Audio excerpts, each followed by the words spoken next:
Shalom, population de Yamoussoukro, shalom à vous. Bonsoir à tous et à toutes, auditeurs et auditrices de la radio La Voix des Lacs, sur les ondes de 101.2 FM. Vous êtes bien à votre émission. Celui-ci n'est-il pas le Mashiach? Celui-ci n'est-il pas le Mashiach? Ou bien celui-ci n'est-il pas le Christ, le Mashiach d'Israël? Alléluia. Alors nous sommes là encore en ce jour pour parler de la parole.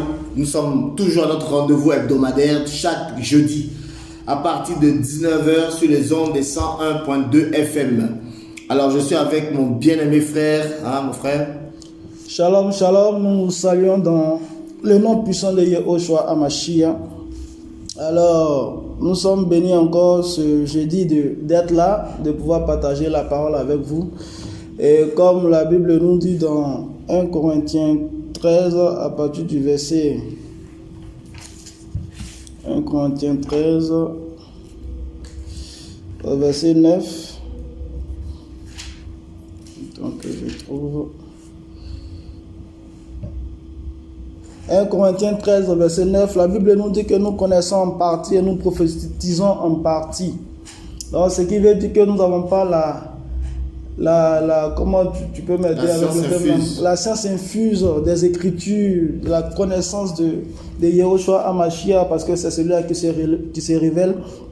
Et comme nous connaissons en partie, il peut arriver à ce que nous puissions faire des erreurs en donnant des versets et tout ça. Et la semaine passée, lorsqu'on a eu à partager, il y a un verset sur lequel je me suis trompé, parce que j'ai fait le mélange entre... je me suis un peu buté sur Matthieu chapitre 5 et Matthieu chapitre 6. Je crois que les deux chapitres parlent d'un enseignement que le Seigneur donnait. Voilà. Donc c'est plus le Matthieu chapitre 5 que je devais donner. Voilà. Et je me suis trompé, c'est plus le chapitre 6 que j'ai donné. Donc j'avais voulu rectifier ça d'abord, voilà, afin que nous passions à autre chose. Que le nom du Seigneur soit béni. Alléluia, gloire au Seigneur. En tout cas, comme le Seigneur est bon, Seigneur, que toute la gloire soit rendue à notre Père Céleste. Alléluia. Oui. Alors, comme on disait tout à l'heure, on disait que nous avons nos réunions au niveau de la radio.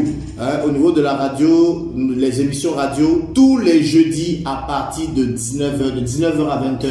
Et vous avez les rediffusions les dimanches à 9h et également les lundis à 22h. Donc tous les lundis à 22h, vous pouvez nous suivre. Et tous les dimanches également à partir de 9h du matin, vous allez avoir la rediffusion de cette émission-là. Nous allons encore nous encourager autour de la parole. Nous voulons prier que le Seigneur nous conduise en ce temps et qu'il parle aux auditeurs et aux auditrices de cette radio-là au nom puissant de notre Seigneur. Notre Père éternel, Seigneur, notre Roi, toi le bon et le fidèle et le véritable, Seigneur, que ton nom soit béni, que ton nom soit glorifié pour ta grâce que tu nous accordes de pouvoir venir à cette radio.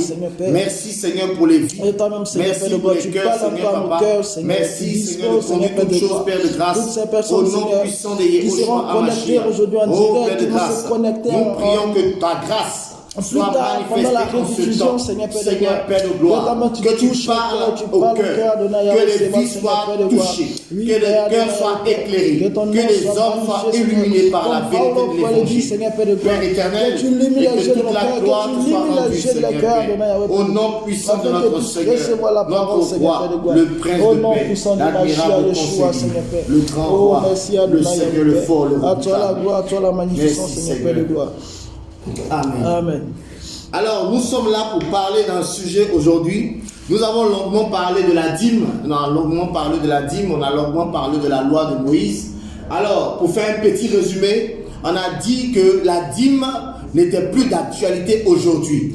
Que la dîme, on ne devait plus parler de la dîme dans l'église. On ne devait plus dire à quelqu'un de payer la dîme chaque dimanche, de donner 10% de son salaire. Parce que c'est ce que les gens ont toujours cru, c'est ce que les gens ont toujours pensé. Mais à la lumière de la parole du Seigneur, à la lumière de l'évangile, nous avons compris que la dîme était la loi de Moïse et que la dîme ne doit plus être pratiquée parce que nous ne sommes plus sous la loi, mais maintenant nous sommes sous la grâce. Amen. Que Yehoshua, Jésus-Christ, nous a donnée. Alors, frères et sœurs, nous allons continuer toujours dans cette veine, mais nous allons parler aujourd'hui d'un sujet important. Nous allons parler de l'Église. L'Église.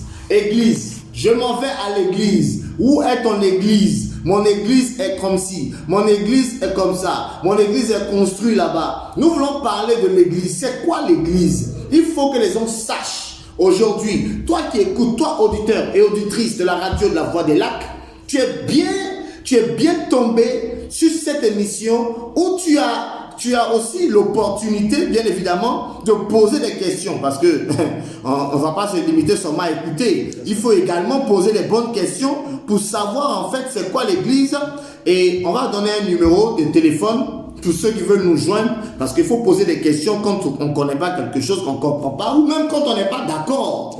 Voilà. Nous, on donne la possibilité à chacun de poser sa question. Alors, vous pouvez également poser les questions sur le 07 15 86 37 81. Je répète, le 07 15 86 37 81. Une dernière fois, je répète, 07 15 86 37 81. Alors, ce numéro WhatsApp, vous pouvez nous envoyer des messages. Vous pouvez nous envoyer des messages WhatsApp ou des messages directement. Ou vous pouvez même appeler pour poser des questions. Alors, on va commencer cet enseignement-là. Parce que nous voyons aujourd'hui les interprétations. Nous voyons des gens qui disent des choses. On a comme l'impression que les gens ne savent pas de quoi ils parlent. Le sujet de l'église est devenu un sujet très sensible. Parce qu'aujourd'hui, tout le monde dit « je vais à l'église ». Premièrement, cette phrase n'est pas correcte. Je vais à l'église. On ne va pas à l'église. Parce que l'église n'est pas un lieu. Alléluia. Amen. Ça, c'est déjà...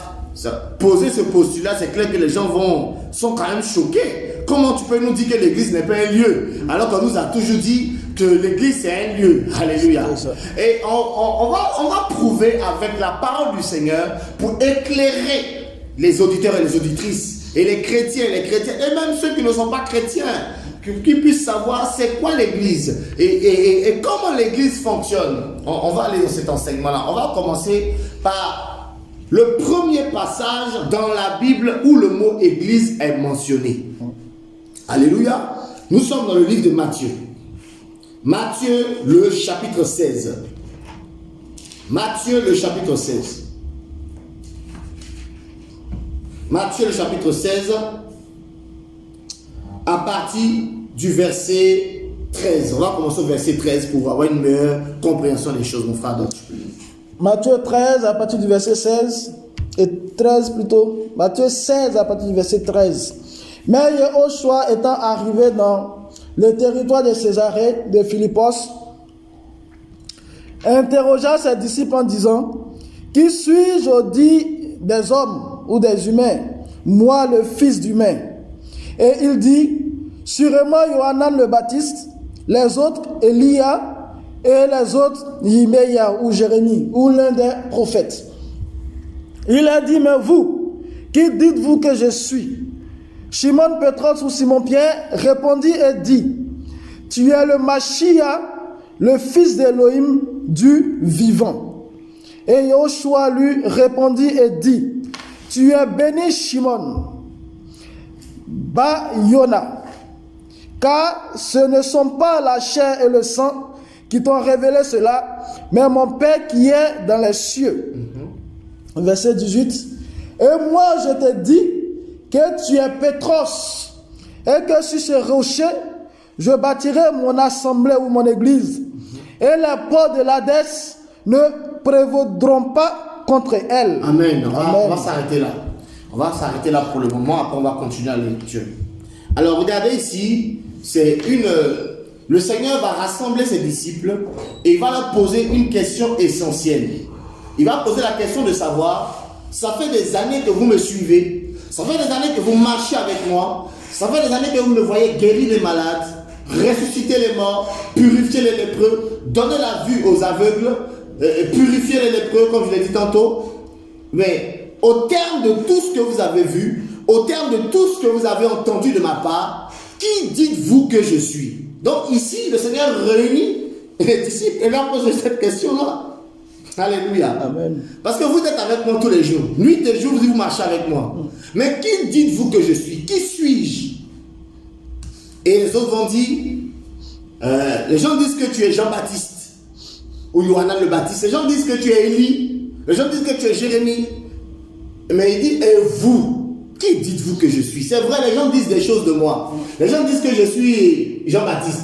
Parce que Hérode avait réussi à faire croire aux gens que c'était Jean-Baptiste que lui, il avait tué, qui était ressuscité.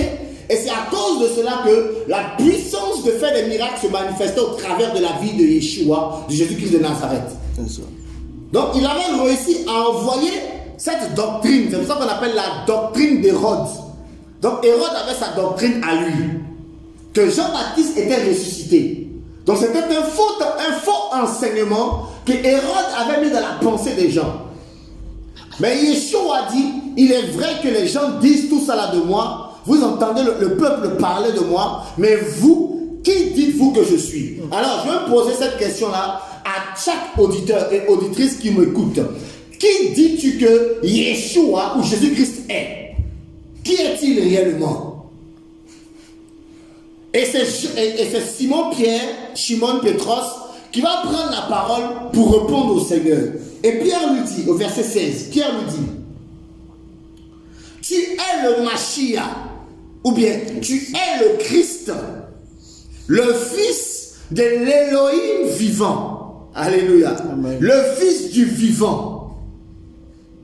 Et sur la base de la révélation que Pierre vient d'avoir, Yeshua, Jésus-Christ va lui parler. Il dit, et Yeshua lui répondit et dit, tu es béni. Alléluia. Amen. Alléluia. J'aime ça. Yeshua va dire à Pierre, tu es béni. Pourquoi? Simon, fils de Jonas. Car ce n'est pas la chair et le sang qui t'ont révélé cela, mais c'est mon Père qui est dans les cieux. Donc, Pierre va recevoir une révélation de qui était réellement Jésus-Christ. Pierre va comprendre que celui que nous sommes en train de suivre depuis longtemps, celui que nous voyons opérer des miracles, celui que nous voyons nous parler, celui que nous voyons montrer un caractère de miséricorde, en réalité c'est lui qui est le Messie, c'est lui qui est le Fils du vivant, le Créateur du ciel et de la terre. Et suite à ce que Pierre a dit, Yeshua va lui répondre pour dire tu es béni. Alors j'aimerais dire la bénédiction, ce n'est pas d'abord avoir une maison. Parce que Yeshua n'a pas dit Pierre, à cause de la maison que tu as, tu es béni.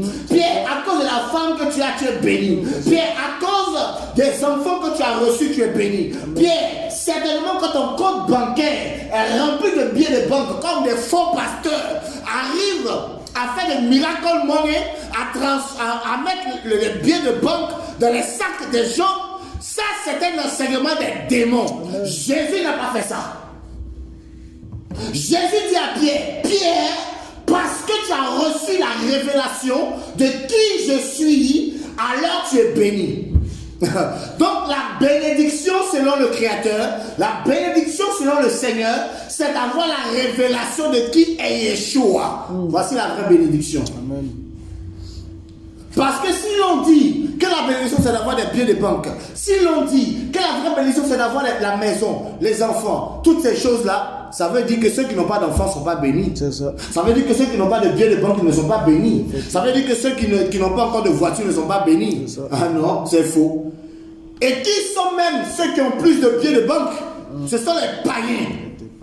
Et même des satanistes. Ceux qui égorgent des enfants, ceux qui tuent des bébés, ceux qui font du n'importe quoi, qui font des sacrifices humains. Ce sont ceux-là même qui sont les plus riches. C'est ça. Donc ça veut dire que ce n'est pas ça la bénédiction. L'argent n'a jamais été une bénédiction. La Bible dit, on va faire une parenthèse, parce qu'il faut que les gens soient délivrés. Amen. La Bible dit ceci, 1 Timothée chapitre 6. Regarde ce que l'apôtre Paul va dire, en parlant de l'argent. On ne dit pas qu'il ne faut pas aller travailler, mais on parle de l'amour de l'argent. C'est un problème, c'est un péché. Regardez ce que Pierre dit, 1 Timothée chapitre 6, le verset 6. Il dit, vas-y mon frère. 1 Timothée 6, 6. Mais la piété est une grande source de gain quand on sait être content avec ce que l'on a. Quand on sait être content avec ce que l'on a, le peu que tu as, réjouis-toi de cela, de ce que le Seigneur t'a donné. Mais ne sois pas là en train de courir après la richesse. Parce qu'aujourd'hui, avec les réseaux sociaux, avec les pasteurs marmailleurs, avec les faux prophètes, avec les gens qui vont faire l'apologie de leur maison, de leur voiture, qui vont montrer les billets de banque. Et aujourd'hui, les écailles sont en train de tomber des yeux. On voit que beaucoup de gens, les pasteurs qui mettraient les billets de banque partout, à la télévision, sur Facebook, on découvre aujourd'hui que c'était les francs-maçons. C'est ça. Donc, à cause de la franc-maçonnerie, ils avaient des billets de banque. Et en réalité, Satan donne les billets de banque aux gens. Mais Jésus n'est pas là pour vous donner les billets de banque. Il est là pour te donner la révélation du royaume, la révélation de qui il est, la révélation de sa parole. La Bible dit l'ouverture de ta parole donne l'intelligence. Amen. Alléluia. Aujourd'hui, on va parler. C'est ça. Tous les faux pasteurs qui avaient des billets de banque, qui montraient ça à la télévision, qui montraient ça sur Facebook, qui allaient dans les concerts, faire des travaillements sur les artistes païens. Aujourd'hui, tout est en train de sortir. Qui ils sont? Ils ont divorcé, ils laissé leur femme, ils se sont remariés avec des gens qui ont de l'argent. Tu divorces de ta femme, tu te maries avec une femme qui a plus d'argent. Ça veut dire quoi? Que à la réalité, c'est l'amour de l'argent qui est dans ton cœur. C'est pas le service du Seigneur. C'est ça. Continuons la lecture, mon frère. Au verset 7, car nous n'avons rien apporté dans ce monde, et il est évident que nous ne pouvons rien emporter. Est-ce que quand tu es venu sur la terre, tu es venu avec quelque chose? Quelqu'un est venu avec son coffre bancaire, son code bancaire, ses billets de banque. Nous ne sommes venus avec rien et nous allons partir avec rien. Même quand on terre avec de l'or, il y a des gens qui ont fait l'erreur. Les gens sont allés les déterrer, prendre l'or là, parce que tu ne peux pas partir avec. Continue, mon frère. Et ayant nourriture et vêtements, cela nous suffira. Si nous avons la nourriture et le vêtement, cela nous suffit. Au verset 9. Oui. Mais pour ceux qui veulent devenir riches. Mais pour ceux qui veulent devenir riches. Tombent dans la tentation. Ils tombent dans la tentation. Dans le piège. Dans un piège. Et dans beaucoup de désirs insensés. Et dans beaucoup de désirs insensés. Idiots, bêtes. Et pernicieux. Et pernicieux, qui t'emmènent à la perdition. Qui plongent les humains dans la destruction et la perdition. Qui plongent les humains dans la perdition et dans la destruction, oui. Car l'amour de l'argent est la racine de tous les maux. Car l'amour de l'argent, aujourd'hui l'amour de l'argent est rentré dans l'église. C'est ça. Rentré dans l'église. Et on va parler de cette église-là. Qu'est-ce que l'église? Et tu dois savoir, toi qui écoutes, dans quelle église tu es. Il y a deux églises. Il y a l'église de Christ Jésus et il y a l'église des hommes. Amen. Il y a deux églises. Et les deux églises se font la guerre. Les deux églises sont opposées. Les deux églises amènent dans deux endroits différents. Ceux qui sont dans l'église des hommes, ce sont les gens, quand ils meurent, ils vont en enfer.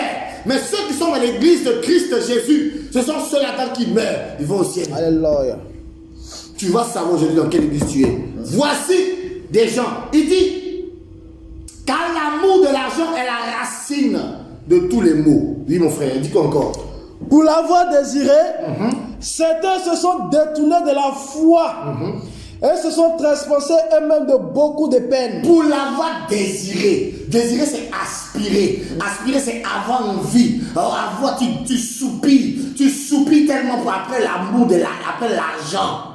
C'est à cause de l'argent qu'il y a les prostituées. C'est ça. Vous êtes d'accord avec moi ou pas? Alléluia. Si les gens tuent les gens, c'est à cause de quoi? C'est à cause de l'amour de l'argent. C'est ça. Si les gens se font la guerre, on attend, oui, il y a la guerre au Congo. C'est à cause de quoi?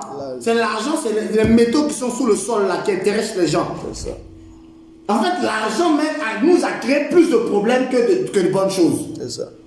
Les meurtres, les assassins, les drogués, les délinquants, les violets d'enfants, tout ça. La base, c'est l'amour de l'argent. Alléluia. Amen. Donc l'argent, on ne peut pas venir nous s'asseoir devant nous pour nous dire que la bénédiction, c'est les biens des banques. C'est faux. Ça, c'est le diable qui fait croire ça aux gens. La bénédiction, c'est d'avoir la révélation de Yeshua HaMashiach. Et Yeshua l'a dit de sa bouche. Il dit, Pierre, tu es béni. Parce que ce que tu viens de dire là, ça ne vient pas de toi-même. Mais c'est mon Père qui t'a révélé cela. Et après avoir dit ça, Yeshua maintenant va révéler quelque chose. Il dit, et moi, je te dis que tu es Pétros. Ou bien que tu es Pierre. Alléluia. Amen. Et que si ce roc, dans d'autres Bibles c'est écrit, je te dis que tu es Pierre, et que si c'est Pierre, Non. Tel que c'est traduit dans la 8 secondes, c'est pas bien traduit. Le Seigneur dit, tu es pierre. Et sur ce roc, ou bien sur ce rocher, le rocher, je bâtirai quoi? Mon église. Le mot église est composé de deux mots grecs. Le ek et puis le clésis ou clésia. Ek, clésia. Ou bien ecclésia. C'est ça qu'on appelle l'église. Le ecclésia, ça veut dire hors, sorti, assemblée. Hors de assemblée. Ecclésia, c'est assemblée. Une assemblée. C'est une assemblée. C'est un groupe de personnes. Donc quand on dit, quand le Seigneur dit je bâtirai mon église, il dit je bâtirai un groupe de personnes. Donc dans la mentalité du Seigneur, dans la pensée du Seigneur, quand il dit je bâtirai, il dit quoi? Il a dit quoi? Qui bâtit l'église? C'est lui. Non. Il y a des gens qui bâtissent leurs églises. Ah, on parle de ça. Jésus dit je bâtirai. Il a dit Pierre, tu vas bâtir mon église. Non. Il a dit Paul, tu vas bâtir mon église. Non. Il a dit les apôtres vont bâtir leur église. Non. Il dit je bâtirai mon église. Donc l'église appartient à qui? Il est au chou. D'abord, qui bâtit l'église? Il est au chou. C'est le projet de qui? Il est au chou. L'église est un, c'est le projet du Seigneur. Deux, l'église est bâtie par le Seigneur. Et l'église appartient au Seigneur. C'est clair. Donc l'église, le Seigneur dit, on comprend que le mot église signifie assemblée de personnes qui sont sorties de d'où? Qui sont sorties de quoi? C'est de ça qu'on va parler. C'est ça. Donc l'église, ce n'est pas un lieu, c'est un groupe de personnes. C'est une assemblée, quand on parle d'assemblée, on parle d'un groupe, d'un ensemble, d'une association de personnes. C'est ça l'église. Je bâtirai mon assemblée et les portes de l'Hadès ne prévaudront pas contre elle. Alléluia. Amen. Alléluia. On va s'arrêter là pour le moment. Donc, nous comprenons clairement que l'église, c'est une assemblée d'hommes et de femmes qui sont sortis d'où? Qui ont été appelés et qui sont sortis. Alléluia. Oh non, le Seigneur est bon. Voilà pourquoi dans d'autres Bibles, vous allez voir, au lieu de mettre église, on va mettre assemblée. Oui, non? Voilà. Dans d'autres endroits, vous allez voir que au lieu d'écrire église, écrit assemblée. Parce que c'est ça la définition du mot église. C'est une assemblée. Et c'est le Seigneur qui bâtit cette assemblée. Elle est l'œuvre exclusive du Seigneur. Donc l'église, il y a l'église que le Seigneur bâtit, et il y a l'église que les hommes sont en train de bâtir. C'est deux églises opposées. Dans l'église du Seigneur, c'est le Seigneur qui règne. Dans l'église des hommes, c'est les hommes qui règnent. Alléluia. Amen. Ah, le Seigneur a été clair dans sa parole. Je bâtirai mon église. Verset 19, mon frère, tu peux lire s'il te plaît, dis quoi? Verset 19. Je te donnerai les clés du royaume des cieux, et tout ce que tu lieras sur la terre sera lié dans les cieux, et tout ce que tu délieras sur la terre sera délié dans les cieux. Alors il ordonna à ses disciples de ne dire à personne qu'il est Yehoshua HaMashiach. Alléluia. Amen. Donc, on a compris que il dit, je te dis que tu es pierre et que sur ce quoi? Ce rocher. Le rocher, c'était qui? Yehoshua. C'est lui-même qui est le rocher. Donc, l'église est bâtie sur qui? Yehoshua. L'église est bâtie sur Jésus-Christ. C'est le projet du Seigneur. C'est lui qui fait son projet. Ça appartient au Seigneur et c'est bâti sur le Seigneur. Donc si on comprend ça, l'église n'est pas un bâtiment. Parce que qui a bâti un bâtiment sur Jésus? Le sol qu'on creuse pour mettre les briques là, c'est Jésus qui est là. Les édifices religieux que les gens sont en train de construire, c'est le Seigneur qui est là. Jamais. Prenons un passage, Éphésiens. On prend. Parce que si les gens n'ont pas compris, ils vont toujours croire au mensonge du diable. Regardez ce que la Bible dit. Alors, Éphésiens 2, 20. Éphésiens, le chapitre 2, le verset 20, il dit quoi? Ayant été édifié sur le fondement des apôtres et des prophètes, et Yehoshua HaMashiach lui-même étant la pierre angulaire, C'est en lui que toute la construction, ayant ses parties bien ajustées, s'élève pour être un temple saint dans le Seigneur. Pour être un temple saint dans le Seigneur. C'est en lui que vous aussi vous êtes construits ensemble pour être une habitation d'Élohim en esprit. Vous, on dit quoi? C'est qui? C'est nous. On dit vous. Je répète, il dit, j'allais doucement. Verset 22. C'est en lui, en qui? En Jésus-Christ, que vous aussi, vous êtes construits ensemble pour être une habitation. Donc nous sommes l'habitation d'Élohim en esprit. Parce que Dieu est esprit, comme la Bible dit, et ceux qui l'adorent doivent l'adorer en esprit et en vérité. Mais il nous fait comprendre quelque chose.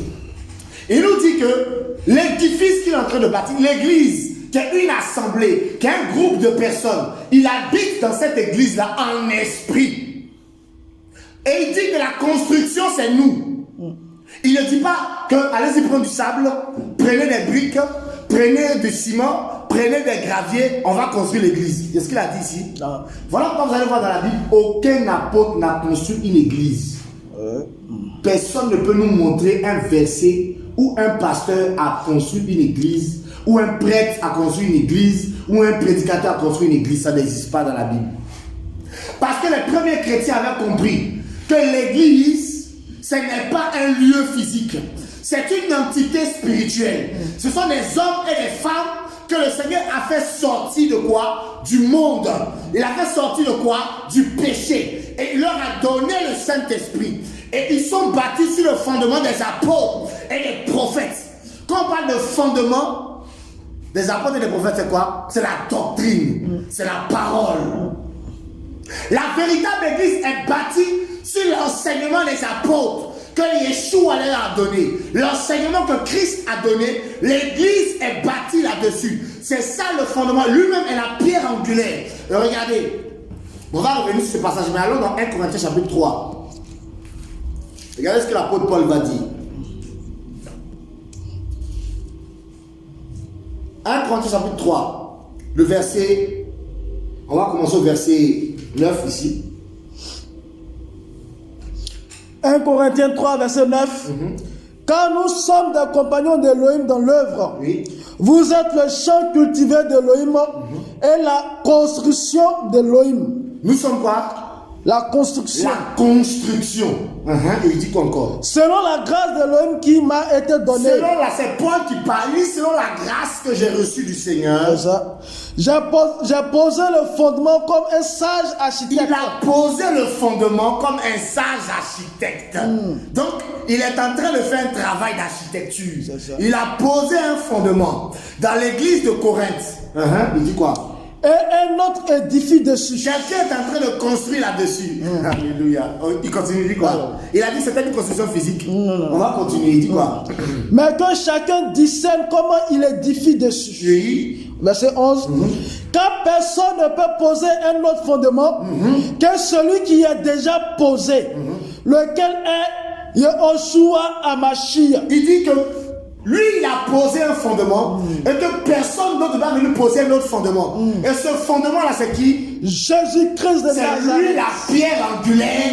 C'est lui le fondement de l'église. Donc l'église n'est pas bâtie sur un homme. C'est ça. Jamais. C'est une abomination de dire que l'église est bâtie sur un homme. C'est l'église de X, c'est l'église de Y. Ou bien d'autres même pires vont bâtir un temple, vont bâtir un édifice sur les ossements de mort. C'est une abomination. Alléluia. Yeshua n'a pas laissé de représentants physiques. C'est pas possible. Il n'a jamais dit à Pierre, c'est toi sur lequel on va bâtir l'église. Il n'a jamais dit ça. Il dit Pierre, tu es Pierre. Et sur le rocher, sur le roc que moi je suis, je bâtirai l'assemblée. Je bâtirai l'église. Je vais bâtir mon église. C'est l'œuvre du Seigneur. C'est le Seigneur qui fait l'église, qui est en train de la bâtir. Et cette église, ce sont les hommes et les femmes qui ont reçu la parole, qui ont reçu l'esprit. Ce n'est pas un édifice physique. Ce n'est pas un édifice religieux où on va s'asseoir chaque dimanche. Voilà pourquoi beaucoup de gens sont ignorants. Ils pêchent du lundi au samedi. Et le dimanche, comme ils doivent aller au lieu de prière, ils pensent que le lieu de prière, c'est ça l'église. Donc, ils font comme s'ils sont saints. Tu as menti, tu as volé, tu vis dans la fornication, tu es un gars, vous couchez ensemble, vous vous embrassez, vous caressez. Vous savez que c'est un péché? Tu sais pas que c'est dans le péché? Mais c'est le dimanche, tu attends pour craindre Dieu. Dès que le dimanche finit, tu retournes dans ton péché. Ça veut dire que tu n'as pas encore compris que l'église, ce n'est pas un édifice physique, c'est un édifice spirituel. Alléluia. Que le Seigneur est en train de bâtir. Et lui-même, il est la pierre angulaire, il est le fondement. Paul dit, j'ai posé le fondement. Et c'est le fondement ici, c'est une pierre qu'il allait ramasser quelque part. Jamais. C'est une brique qu'il a pris quelque part. Non. Il précise que le fondement est spirituel. C'est Jésus-Christ lui-même qui est le fondement. Amen. Alléluia. Amen. Donc, cette église que le Seigneur est en train de bâtir, il y a l'église, cette église représente le corps de Christ. Et je disais tantôt que le Seigneur n'a pas laissé un représentant physique sur la terre qui doit le représenter sur toute la terre. C'est faux. On dit non, lui c'est le représentant de Jésus. Quand lui parle, nous tous on écoute. C'est faux. C'est faux. Jésus a dit quoi? Je m'en vais, mais je vous enverrai qui? L'Esprit. Le consolateur, le paraclétos, le seul représentant qui remplace Jésus-Christ. C'est le Saint-Esprit. Ce n'est pas un homme. Ce n'est pas quelqu'un. Ce n'est pas ça. C'est le Saint-Esprit. C'est ça. Il dit, je m'en vais, mais je ne vous laisse pas orphelin. Je m'en vais, mais je reviens. Je vous enverrai le consolateur. C'est ça.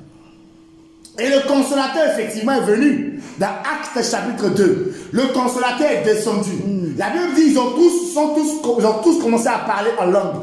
Parce que si on dit que l'église a été confiée à Pierre, mais Pierre est mort. C'est ça. Enterré. Et enterré. Donc l'église est détruite. C'est ça. Si on dit que l'église a été confiée à Jean, mais Jean est mort. Et tous les hommes doivent mourir. Mais il y a un seul qui est vivant. Alléluia. Il était mort, mais il est sorti de la tombe. Il ne retournera plus jamais dans la tombe. Et il a dit, voici, dans l'Apocalypse, il se réveille à son serviteur Jean. Jean avait l'habitude de mettre sa poitrine, de mettre sa tête sur la poitrine de Jésus. Mais quand Jésus est ressuscité, quand Jean l'a vu, la Bible dit que Jean est tombé raide mort. Ce n'était plus le même. Alléluia. Paul dit dans 2 Corinthiens chapitre 5, il dit, si nous avons connu Christ selon la chair, nous ne le connaissons plus de cette manière. Parce que celui qui était un être physique, il est devenu une entité spirituelle. Il est devenu un esprit qui donne la vie. Jésus n'est plus un être physique. Amen. Donc c'est plus la peine de le dessiner. Les photos de Jésus brûlaient ça. Alléluia. Les statues de Jésus cassaient ça. Amen. Jésus n'est plus un être physique. Il est devenu une entité spirituelle. C'est un être spirituel. C'est un esprit. L'église n'est pas bâtie sur une statue, sur une photo de Jésus, sur quoi que ce soit. L'église est bâtie sur la doctrine des apôtres, la sainte doctrine, l'enseignement public. Les apôtres ont enseigné l'enseignement. Paul dit, j'ai posé le fondement comme un sage architecte. Et il dit que ce fondement-là, c'est Yeshua. Amen. Alléluia. Qu'est-ce que l'église? Parce que beaucoup se trompent en pensant que l'église, c'est un endroit où on va s'asseoir dimanche. Ça, ce n'est pas l'église. Ça, c'est un lieu de prière. Le bâtiment que les gens construisent. On dit non, on va cotiser. On va construire l'église à la gloire de l'éternel. Et puis voici les expressions pour dépouiller les gens. À la gloire de l'éternel. La Bible n'a jamais dit de ne pas construire un endroit. On peut construire un endroit pour se réunir, oui. Mais n'appelons pas cet endroit-là église.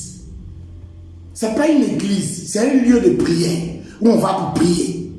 Parce que l'église, ce sont des hommes et des femmes qui ont reçu le Saint-Esprit. Et on va aller dans la parole, on va aller voir. On va vous montrer plusieurs exemples comme ça où on dit saluer l'église. L'église qui est dans la maison de X. Jamais vous allez voir dans la Bible, Paul a construit une église. Mon frère, tu as vu ça? Non, non. C'est nous. Nous sommes la maison du Seigneur. Et le Saint-Esprit est venu, où ça? Dans l'église. Dans Acte 2, le Saint-Esprit est descendu dans l'église. Et les gens ont commencé à prophétiser, à parler de nouvelles langues, à annoncer le royaume, à annoncer la gloire de l'Éternel.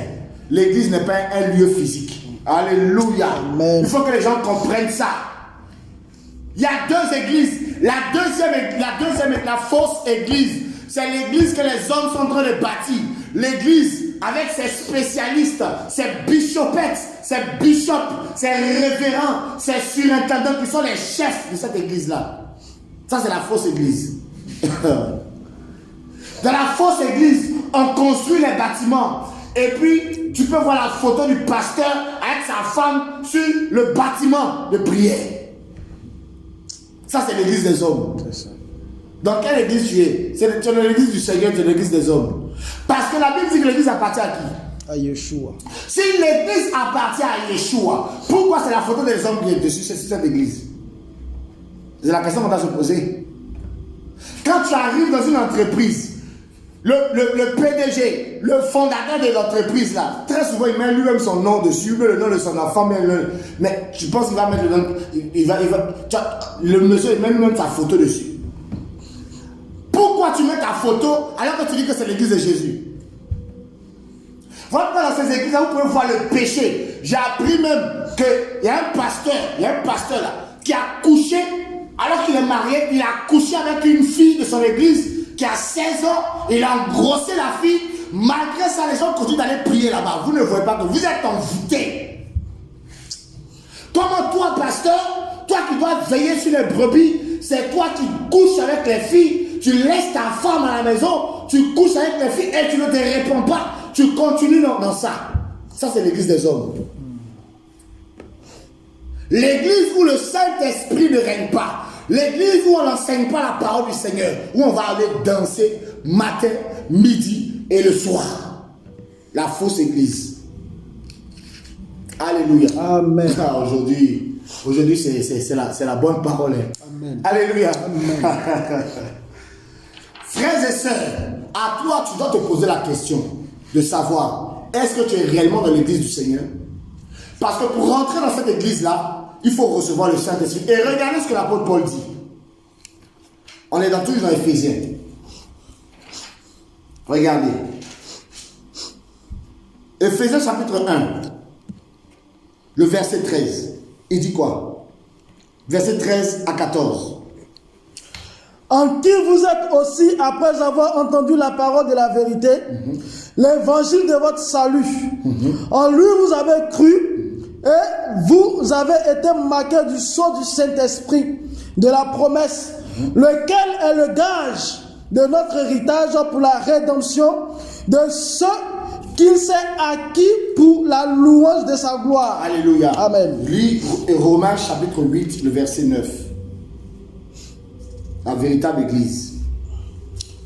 Mais vous n'êtes pas dans la chair, mais dans l'esprit, puisque l'esprit de l'homme habite en vous. Mais si quelqu'un n'a pas l'esprit du Mashiach, celui-là n'est pas à lui. C'est clair. Nous avons dit que l'église, c'est l'ensemble des hommes et des femmes qui ont reçu Jésus-Christ dans leur vie, qui ont reçu le Saint-Esprit. Alléluia. Amen. Et Paul va dire dans Romains chapitre 8, verset 9, que si quelqu'un n'a pas reçu l'Esprit du Seigneur, il n'appartient pas au Seigneur. Amen. Amen. Mais est-ce que toi, tu as reçu l'Esprit du Seigneur? Parce que la véritable église, elle est bâtie sur le Seigneur, elle a l'Esprit du Seigneur et elle marche selon la parole du Seigneur. Ce n'est pas un lieu où on va prier d'abord. Ce n'est pas ça qui compte. C'est est-ce que tu as reçu l'Esprit? Si tu n'as pas encore reçu l'Esprit, ici, Pierre disait, Seigneur, j'ai reçu la révélation que c'est toi le Messie d'Israël. Jésus lui dit, tu es Pierre. Et sur cette pierre, je bâtirai mon église. Le rocher que je suis. Alléluia. Amen. Et il dit que quand tu reçois cette révélation de qui est le Seigneur, il te donne le Saint-Esprit. Et c'est le Saint-Esprit qui fait de toi une pierre. dans cette église. Parce que l'église c'est une construction. On l'a lu tout à l'heure dans Éphésiens chapitre 2 là-bas. On a dit que l'église est une construction spirituelle. Donc c'est un ensemble de pierres que le Seigneur met ensemble pour faire un édifice spirituel. Alléluia. Amen. Et cet édifice-là, il faut recevoir le Saint-Esprit pour faire partie de cette église. Amen. Amen. Alléluia. Amen. Donc, est-ce que toi, tu as reçu le Saint-Esprit? Il dit, je reprends, verset 13, Éphésiens 1, 13. En qui vous êtes aussi, après avoir entendu la parole de quoi? La parole de la vérité. Ça veut dire que beaucoup n'ont pas encore reçu la vérité. L'évangile de votre salut. En lui, vous avez cru et vous avez été marqué du sceau du Saint-Esprit. Il faut recevoir la parole de vérité. Il faut recevoir l'évangile du salut parce qu'il y a un faux évangile. L'évangile qui te dit que tu vas te marier, c'est pas ça l'évangile. L'évangile qui dit que tu as réussi dans la vie, c'est pas ça l'évangile. Même les zougloumanes parlent de la réussite aujourd'hui. Tu seras élevé, tu seras ceci. Les zougloumanes même chantent ça matin, midi, soir. Tout le monde veut réussir dans la vie. C'est pas ça qui est l'évangile. Tu seras béni, mes ennemis vont tomber. Parce que je dois mettre l'accent sur les ennemis, sur les sorciers. Lui, mon sorcier doit mourir. Toutes ces choses-là, c'est un faux évangile. L'évangile, c'est l'évangile du salut. Amen. Qui t'annonce que tu dois te repentir de tes péchés, tu dois changer de vie. Et quand tu crois en celui-là, la Bible dit que tu es marqué du sceau de l'esprit. Et il continue au verset 14 pour dire: lequel est le gage de notre héritage pour la rédemption de ce qui s'est acquis pour la louange de sa gloire. Quand on parle de gage, un gage c'est quoi? Un gage c'est simple. Quand tu vas prendre un crédit chez quelqu'un, tu vas lui demander de l'argent.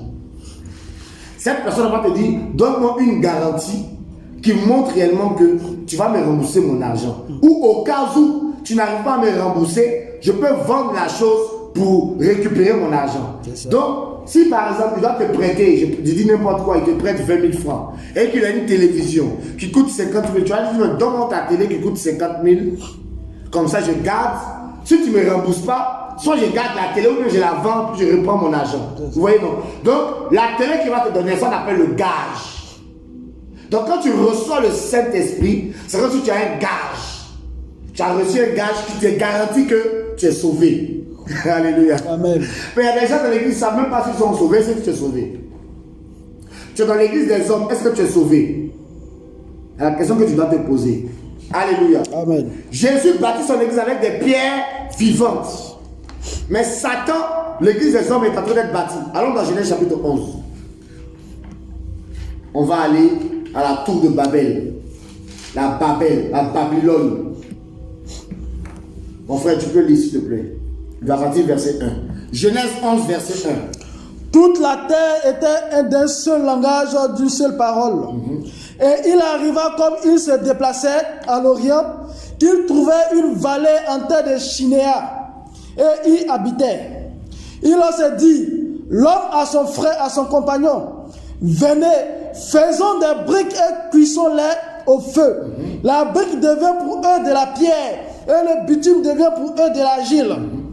Il dit, venez, bâtissons-nous une ville et une tour dont la tête soit jusqu'aux cieux. Faisons-nous un nom, de peur que nous ne soyons dispersés sur les faces de toute la terre. Alléluia. Amen. Regardez ici l'histoire de la tour de Babel. Voici des gens, le Seigneur leur avait donné une parole. Qu'est-ce qu'il leur a dit? Le Seigneur a dit à Adam et Ève, multipliez-vous et remplissez la terre. Et ici, Nimrod signifie rebelle.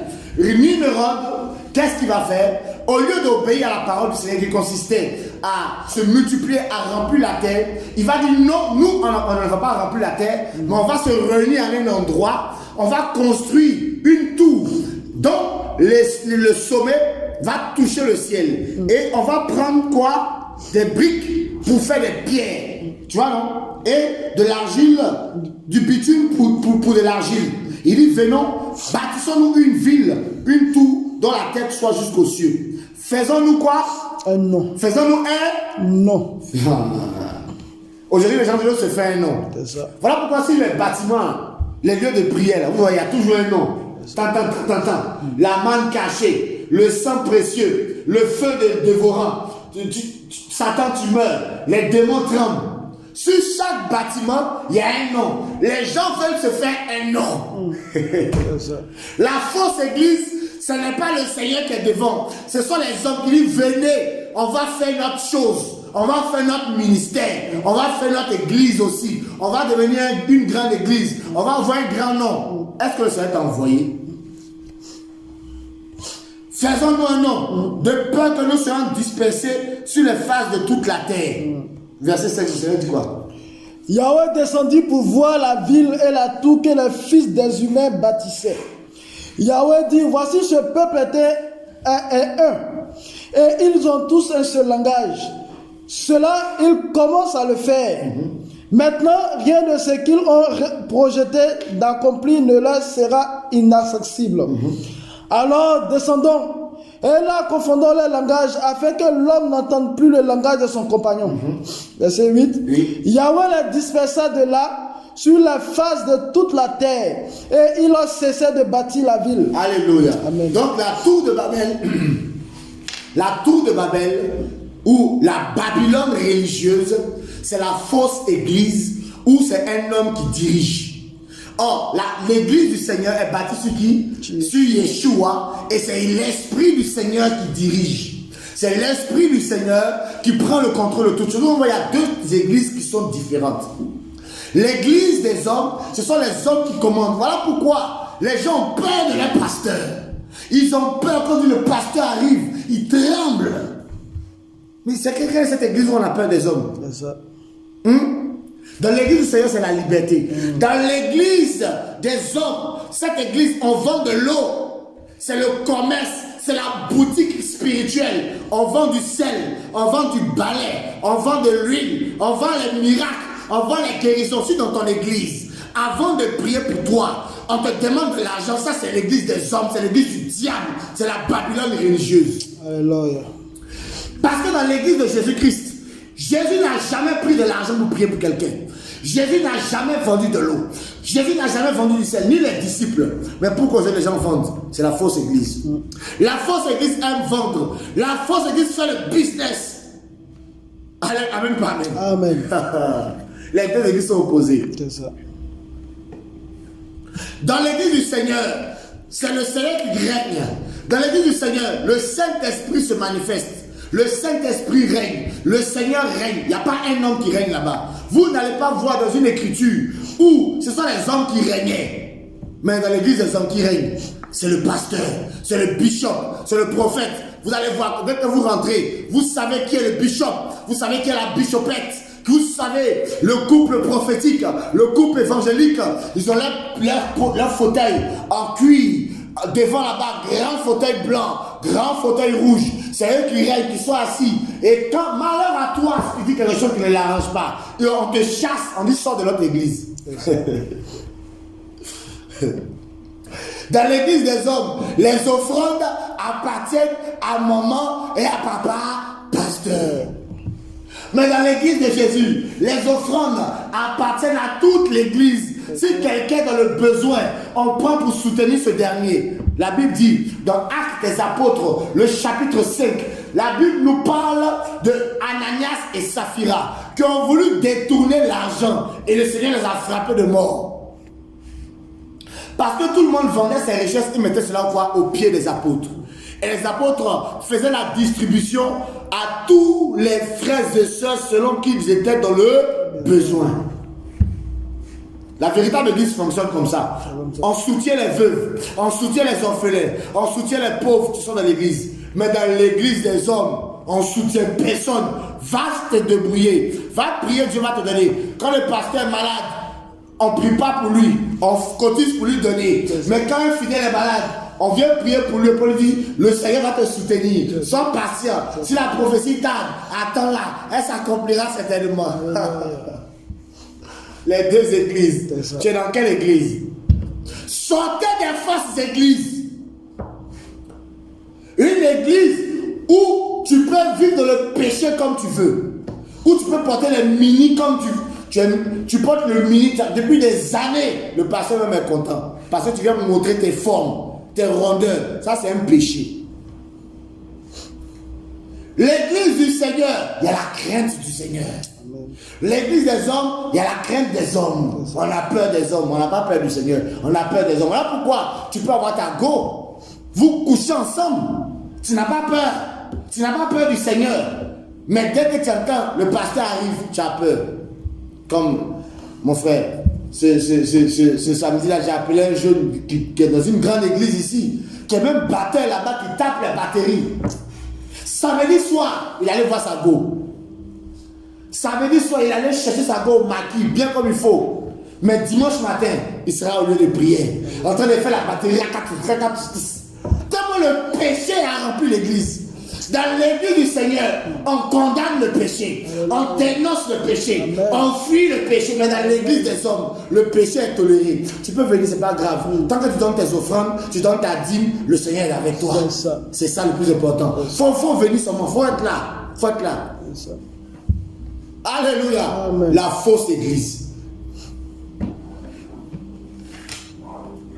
Dans l'église du Seigneur, le Seigneur est le roi des rois. Amen. Le Seigneur est le Tout-Puissant. On honore le Seigneur. Sa parole est annoncée.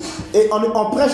Vous voyez ici, ils ont dit, faisons-nous un nom de peur que nous soyons dispersés sur les faces de la terre. Dans l'église des hommes, le constat c'est quoi? C'est qu'on te dit, n'abandonnez pas vos assemblées. C'est ça.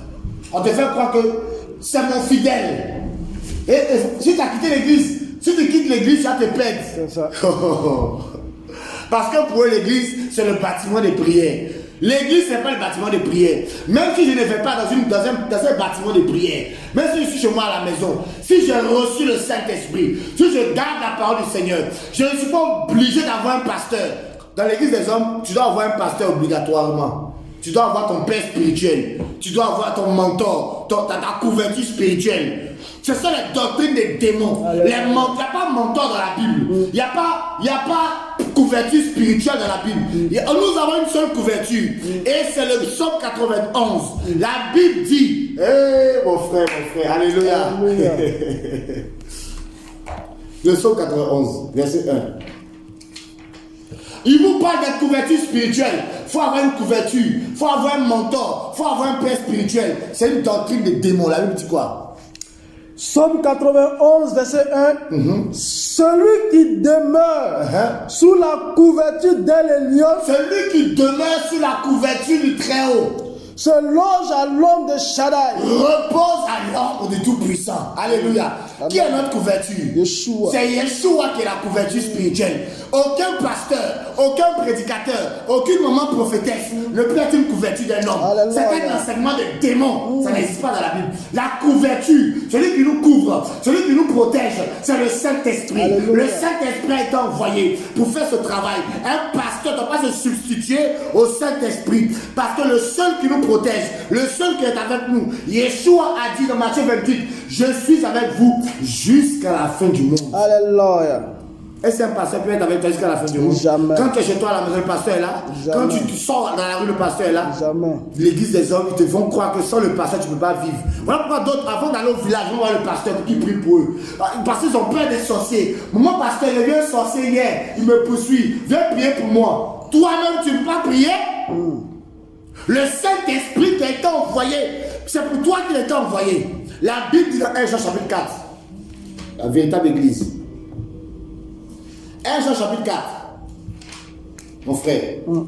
Il y a tellement de fausses églises où on fait peur aux chrétiens, où les chrétiens ont peur des sorciers, les chrétiens ont peur de la mort. Les chrétiens, dès qu'ils voient quelque chose, ils courent après les pasteurs, ils courent après les prédicateurs. Mais la Bible me dit ceci. Moi, je veux ce que la Bible dit. Le verset 4, 1 Jean 4, verset 4, il dit quoi? Petits enfants, vous êtes d'Élohim et vous avez remporté la victoire sur eux. Parce que celui qui est en vous est plus grand que celui qui est dans le monde. Vous avez remporté la victoire sur eux. Parce que celui qui habite en vous est plus grand que celui qui est dans le monde. Alléluia. La véritable église compte sur le Seigneur, compte sur le roi et ne compte pas sur le pasteur. Donc tu n'as pas, avant le voyage, tu n'as pas besoin d'appeler le pasteur. Avant d'aller au marché, tu n'as pas besoin de demander au pasteur d'abord. Alléluia. Alléluia. La véritable église marche par le Saint-Esprit. Elle craint le Seigneur. Dans quelle église tu te trouves, toi? Dans quelle église tu es? Où tu vas prier chaque dimanche? Comment tu te comportes là-bas? Qu'est-ce qu'on t'enseigne comme la parole? Est-ce que c'est dans l'église du Seigneur ou c'est dans l'église des hommes? L'église du Seigneur a pour fin la vie. Mais l'église des hommes a pour fin la perdition et c'est l'enfer. Sauvez-vous des fausses églises. Sortez des faux endroits où on vous enseigne les faux enseignements. Lisez vos Bibles. Prends ta Bible, il faut la lire. Il faut la lire, que personne ne te trompe. Que personne ne te trompe. Parce que ton salut est plus important que l'argent que tu cherches. Le Seigneur a dit pour finir, il dit cherchez-moi et vous aurez la vie. La véritable église est spirituelle. Et c'est le corps du Seigneur dans toutes les nations. Alléluia. Amen. La prochaine fois, on va parler de l'église locale. On va rentrer dans cette église-là, cette dimension de l'église. Que toute la gloire soit rendue au Seigneur. Alors, nous allons donner, pour finir, les contacts. Les contacts, vous pouvez nous joindre par SMS. Vous pouvez nous